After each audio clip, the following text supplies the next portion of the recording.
Good morning, good morning, good morning. Welcome back to Morning Devotion. We are in the book of Matthew. Let's go. Matthew chapter 5. Gospel of Matthew, Morning Devotions. If you missed any, go ahead and try to work in a time where you can catch up because these have been really, really good. Get everything kind of situated here. Matthew chapter 5.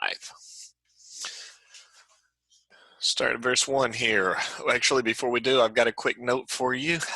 Prior to the Sermon on the Mount, which is what this will consist of, Jesus had been alone with his 12 disciples. We have not gotten into all 12, but at this point, remember, all the Gospels kind of match up on top of each other. So he's got 12 disciples. He appointed them to be apostles. Jesus and the 12 were then confronted by a great crowd again. Jesus is starting to call crowds now. He begins to preach about the multitude, get to the multitude gathered, and his message that day was simple. Only the righteous can enter Messiah's kingdom. The question that day among the crowd was, what kind of righteousness? And the reason why they asked that question is because the Jewish people were faced with two kinds of righteousness. One was of organized Judaism, which was based in the observance of tradition and their teachings. The other was a type of righteousness that the righteousness that Christ taught as a result of faith in his person. People believed that righteousness was needed, but they just needed to know which kind of righteousness. And so this could be considered Jesus's inaugural speech. All right, verse 1, and seeing the multitudes, he went up into a mountain. When he was set, his disciples came unto him, and he opened his mouth and taught them, saying, so what did he teach? This is what did Jesus teach in his first message? Blessed are the poor in spirit, for theirs is the kingdom of heaven. So this word bless, or blessed, means happy. The Greeks used this word to describe the condition of their gods, who were deemed to be satisfied whenever everything they desired were free to enjoy everything they possessed without limitation. Jesus spoke of happiness in relation to holiness, for they are inseparable in the kingdom. And then he says poor in spirit, or a beggar, those who found no merits on their own in which to stand before God. They had nothing to offer. They come to God. They admit that they are utterly dependent upon him for all that they had. It's an utter dependence on God. Happy is the person who is poor in their spirit, because then they can be filled with his spirit and they get to receive the kingdom of heaven. Then he says, blessed are they that mourn, for they shall be comforted. Mourning was an association with confession of sin, or a godly sorrow. They will be comforted. Then blessed are the meek, for they shall inherit the earth. Meekness is not a view of a low view of self, such as having a low self-esteem, but rather meekness is characterized by an unquenchable and unquestionable submission, where you just submit yourself to the King of Kings. You submit yourself, you yield your life, you yield your heart, you yield everything to him. Blessed are the meek, for they shall inherit the earth. And he says, blessed are they that hunger and thirst after righteousness, for they shall be filled.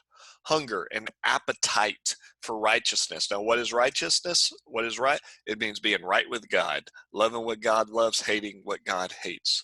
Blessed are the merciful, for they shall obtain mercy. Mercy is a loving response to the needs of those who are the object of God's affection.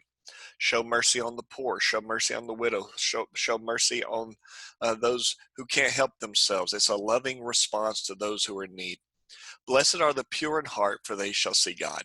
The pure in heart. It took me a little while. I tried to find the best definition of this because I wanted to get it right, because I want to see God.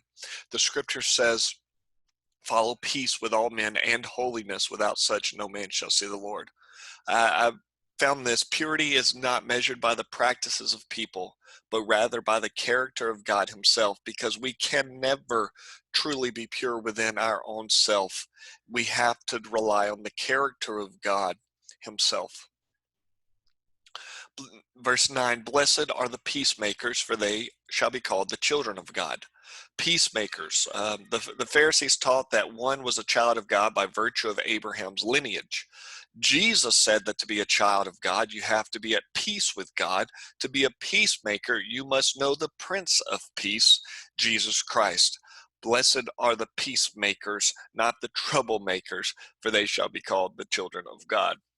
Verse 10, blessed are they which are persecuted for righteousness' sake, for theirs is the kingdom of heaven. Persecuted, those who are willing to step out for righteousness' sake, or being right with God.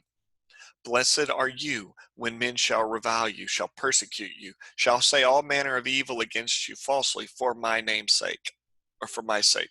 Your purpose should always be before you.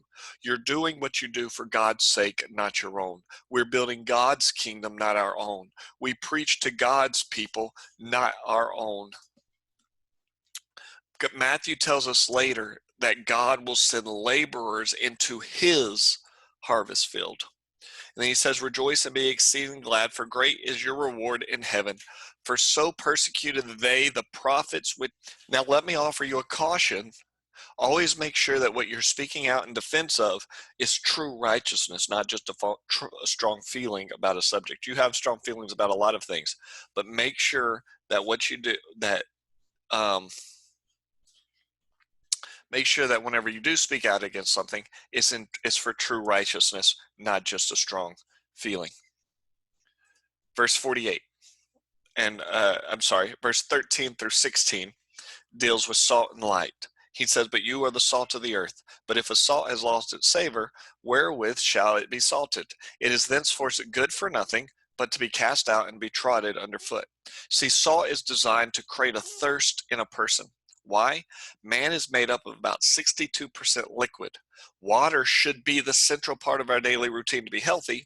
We should live in such a way that people are attracted to living water because they are in need of spiritual health. Salt that's lost its savor is just like sand, good for nothing but to walk on. Sand we have plenty of. Salt is much harder to come by. You are the salt of the earth. But then he says you're the light of the world, a city set on a hill that can't be hid. Light does two things. It attracts and it exposes. It attracts things to it and it exposes what's in the darkness. Said, neither do men light a candle and put it under a bushel. Now, a bushel was a bucket that contained about 8 gallons of water, but you put your light on a candlestick and it gives light to all that are in the house. Let your light so shine before men that they may see your good works. Notice he said your good works, but God gets the glory. So whenever people see your good works, there's something inside of them that should say, man, God is so good. God is so wonderful, and he gets glorified. Then verse 17 through 19 talks about being fulfilled, or the fulfillment of what Jesus is doing. He said, think not that I've come to destroy the law or the prophets. I am not come to destroy, but to fulfill. For verily I say to you, till heaven and earth pass, not one jot or tittle shall no wise pass from the law, till all be fulfilled. Whosoever therefore shall break one of these least commandments and shall teach men so, he shall be called the least in the kingdom of heaven. But whoever shall do and teach them, the same shall be called great in the kingdom of heaven. At the outset of the conflict over the interpretation of the law, Jesus certified that he was not against the law of God. He was not against the prophets who God sent to the nation of Israel. Think of it this way, like you're walking on a road trying to get from point A to point C. The law can get you from A to B, but no further. Jesus comes along and says, I can take you the whole way. I can take you the distance. I can fulfill this, and we can go beyond this. I am here to fulfill it. The key verse in this entire chapter is verse 20. For I say unto you that except your righteousness shall exceed beyond B to C here, the righteousness of the scribes and Pharisees. Their law can get you A to B. They can't get you any further. You shall in no case enter into the kingdom of heaven. This is a key verse for the Sermon on the Mount. From this point through verse 48, you will see Jesus draw a comparison between Pharisees' righteousness and real God-fearing righteousness. The term, you have heard it said, we will find it in verses 21, 27, 31, 33, 38, and 43. Accept your righteousness. Their righteousness, the Pharisees' righteousness, dealt with the outward man. Jesus' righteousness deals with the inward man. Jesus is saying you have to focus on the outward and you have to focus on the inward. So let's get into these comparisons. Comparisons between Jesus and Pharisees' teachings. You've heard it was said of old time, thou shalt kill. Uh, um, let's go this one. You've heard that was said of them of old time, thou shalt not kill, and whoever shall kill shall be in danger of judgment. But I say unto you, that whoever is angry with his brother without a cause shall be in danger of the judgment, and whoever shall say to his brother Raca shall be in danger of the council. But whoever shall say thou fool shall be in danger of hellfire. Therefore, if thou bring thy gift to the altar, and remember that your brother has aught with you, leave your gift at the altar, go your way, be reconciled with your brother, then come and offer your gift. Agree with thine adversary quickly, while thou art in the way with him, lest at any time the adversary deliver you to the judge deliver you to the officer, and the officer cast you in prison. Verily I say to you, that shall no means come out thence, till thou hast paid the uttermost farthing. So the Pharisees, and what? Let me break that down. The Pharisees' teaching was a physical act. Murder was the physical act that caused you to get in trouble. Jesus' teaching was a mental act. Jesus pointed out that they needed to check the source of their anger. Whereas the Pharisees said, don't murder, Jesus said, check your anger. Don't get angry. Fix things before escalate in your mind of anger. And then here's the next one. And you've heard that it was said of them by old time, thou shalt not commit adultery. But I say unto you that whoever looketh upon a woman to lust after her hath committed adultery with her already in his heart. And if the right eye offend thee, pluck it out and cast it to thee, for it is profitable for thee that one of the members shall perish, talking about an eyeball, and not thy whole body shall be cast into hell. And if thy right hand offend thee, cut it off and cast it from thee, for it is profitable for thee that one of thy members shall perish, and not that thy whole body be cast into hell. It hath been said, whosoever shall put away his wife, let him give her a writing of divorcement. But I say unto you that whoever shall put away his wife, saving the cause of fornication, causeth her to commit adultery, and whosoever shall marry her that is divorced committeth adultery. So the Pharisees focused on the physical act of committing adultery. That was wrong. In verse 31, it described the action a man would take, which was to put away their wife because they weren't in love anymore. Jesus was a mental act. To Jesus, it was an act of thinking about doing it that got you in trouble. Why did Jesus focus on thinking rather than just doing?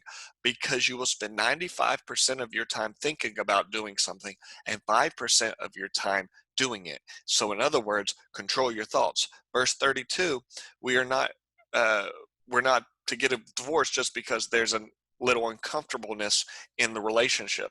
Another thing to remember is the constant comparison that God draws between marriage and our relationship with Him. Here, God Himself tells us that we are not even to look anywhere else for another God, because He is a jealous God, just like we should be in our marriage relationships. Then verse 33 says, again, you've heard it was said of them of old, thou shalt not forswear thyself, but shalt perform unto the Lord thine oaths. But I say unto you, swear not at all, neither by heaven, for it is God's throne, nor by earth, for it is his footstool, neither by Jerusalem, is the city of the great king. Neither shalt thou swear by thy head, because thou canst not make one hair white or black, but that let thy communication be yea, yea, nay, nay, for whosoever is more than these cometh of evil. So the Pharisees' physical teaching would swear an oath involving a curse on themselves if their words were not true. Jesus here is not forbidding us to be put under oath, for he himself was put under oath in Matthew 26 during his trial. What Jesus is saying, though, is that our words should be such that they are always trusted. If our word can be trusted, we have no need to swear on our mother's grave, or swear by heaven, or I swear by whatever, because our words are just trusted. You have heard it was said, an eye for an eye and a tooth for a tooth. But I say unto you that you must resist not evil, but whosoever shall smite thee on the right cheek, turn to him also the other. And if a man shall sue thee for the law, at the law, and take away thy coat, give him your cloak as well. And whosoever shall compel thee to go 1 mile, go with him 2. And whoever asks thee, and from him that would borrow to thee, turn not thou away. So in Exodus 21 and 24 states that our rights, whenever someone, we have our rights whenever someone does something wrong to us. Jesus, on the other hand, is asking us to give up our rights. True righteousness does not demand its rights. It gives up its rights. Why? It's whenever we give up our rights that people notice that there's something different about us. Turn the other cheek. Walk the extra mile. Give people more than they sue you for. Give to the beggar. All things are lawful for me, but not all things are expedient, Paul said. Just because I can doesn't mean I have to. You've heard it was said, thou shalt love thy neighbor and hate thine enemy. But I say to you, love your enemies, bless those that curse you, do good to them that hate you, pray for them that despitefully use you and persecute you, that you may be children of your Father which is in heaven. For he maketh his sun to rise on the evil and on the good, and sendeth rain on the just and the unjust. It doesn't matter whether you're good or bad, bad stuff can happen. Good stuff can happen too. For if you love them that love you, what reward is that? Even the publicans do the same. If you salute your brother only, what more are you? Don't the publicans do that as well? According to Leviticus 19, you do not have to love your enemies. But once again, Jesus asks us to go beyond the law, go beyond Pharisees' righteousness into a new righteousness, fulfill it. And then in verse 48, here was the conclusion: be perfect, even as your heavenly Father, which is perfect. Perfection. Since we cannot be perfect on our own, because none of us are, no one's perfect, then who can be? But how can we be? The way that we are perfect is by allowing God to change us one day, one moment at a time. There's a story of a little girl who goes to her mom and says, Mom, is it possible for me not to sin for 1 year, exactly 1 year? And the mom said, that would be very, very hard. Probably not. Then the little girl says, what about 1 month? Do you think I can go 1 month without sinning? And the mom goes, it's better than a year, but still probably not. And then she says, what about 1 week? And she goes, that's almost reasonable, but I doubt it. And then the little girl says, 1 day? She said, now we're getting closer. You could probably go 1 day, but man, that would still be very, very hard. Little girl thought a minute and goes, Mom, do you think I can go 1 moment without messing up, without sinning? And the mom goes, absolutely, you can definitely go 1 moment. She kind of smiles and says, then I guess I'll just live 1 moment at a time. Maybe that's the key to perfection. Maybe that's the key to what Jesus is saying. Just live 1 moment at a time. Try your best in every decision to make the right decisions and the right choices at the right time. And we'll be blessed, because that's what we want. We want the blessings of heaven in our lives. God bless you and have a great day, and I will see you tomorrow. Bye-bye.